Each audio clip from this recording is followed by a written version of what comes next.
So it was around 2001, 2002, maybe 2000, when my mom walked in with my sister and they handed me a video game.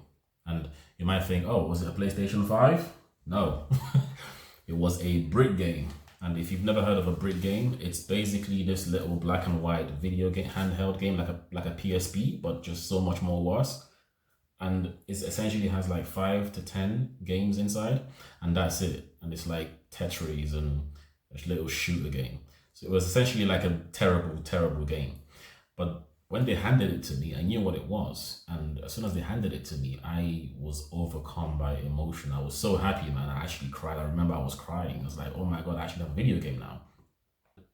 Essentially, I became obsessed. And you might think, well, of course, you became a video game addict, which I was when I was younger, because obviously you're playing a video game, but you need to understand how terrible this game is compared to today's day and age. Like, my nephews are playing the PlayStation 5 now, but growing up, I used to play a brick game and I still got obsessed with that thing. Like, if I give my nephews a brick game right now, they might laugh at me. But why did I get obsessed? It's because I didn't really have anything else to do. Growing up as a kid, I wasn't really allowed to do much. I wasn't really allowed to go out play with other kids. I wasn't really allowed to go see friends. I'll just sit home all day and just, hopefully there's electricity and I can watch some TV, but usually there isn't. So I'll just sit there. So getting this video game is kind of giving me a chance to like immerse myself in something. So rather than go downstairs and play with the kids, and kids did play in the streets back in the day, I would just sit by myself in my house, just play my brick game. So fast forward to Sega Mega Drive, PlayStation 1, 2, 3, 4, and 5, and I realized that the mechanism of obsession is really the same. One of my favorite games back in the day was a game called God of War, and it's very popular. If you Google it, it's one of the most popular games there is, and I think there's a new version in the PlayStation 5 as well, but this was back in the day in PlayStation 2. So one of the things that made it really addictive was the way you leveled up the player. So you would just start off with this, well, it's not a normal guy, he's already like a beast, but you would level him up even more, like the weapons he used and the combinations he used to kill enemies and the different enemies and the skins and you just, the entire thing was just addictive because you were leveling yourself up. You were like getting closer and closer to the goal. And looking back now, I realized I didn't really care about killing the God of War, which is essentially what the game is about. You just have to, you're on a mission to kill this God of War, and because he killed your wife and kid.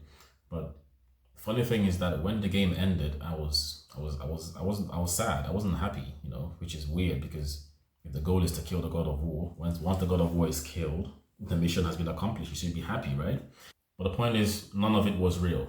This leveling up I was doing to this character in the video game it's not real. It's not a real person. These are just pixels on a screen. And you know what else are pixels on a screen? Is me watching, is you watching me right now. And also, you're trading, right? So when you look at a chart, it's really nothing but just pixels on a screen. Every chart movement, every tick up or down is just emotions. Sentiments move the market. When someone thinks something is going to happen, they make a decision based off of emotion, and then the market moves up or down or sideways depending on what happens. So your favorite video game, your trading returns, or just money. So in a world where the central bank can just print trillions off of a whim, you start to realize that money isn't real. So again, like I said, sentiments move the market, and candlesticks are just a map, kind of like a video game character that tells you which way the market is going to go. So I guess the point of this video I'm trying to make is that you should kind of contextualize trading in a different way. The reason why you fail is because you take it too seriously for the most part. If you can just reduce the importance to the goal, like if you just forget about the money and just contextualize and realize that this is all a game, like nothing is real, money isn't real. Like you just play the game and you get it. It's just like when you kill a boss in a video game and they give you orbs. Like it's not real. Like there's trillions floating around in the foreign exchange market, and you're telling me you cannot take like a couple hundred of those? Because it doesn't matter. There's more than enough to go around. Because if there isn't, guess what? The central bank is just gonna print more, so it's fine. So forget about how much money you're making and just focus on leveling up your character. Focus on leveling up your emotional intelligence and your stability. Focus on adding and removing, good and bad tools from your trading arsenal. Just focus on being better 1% Kaizen every day.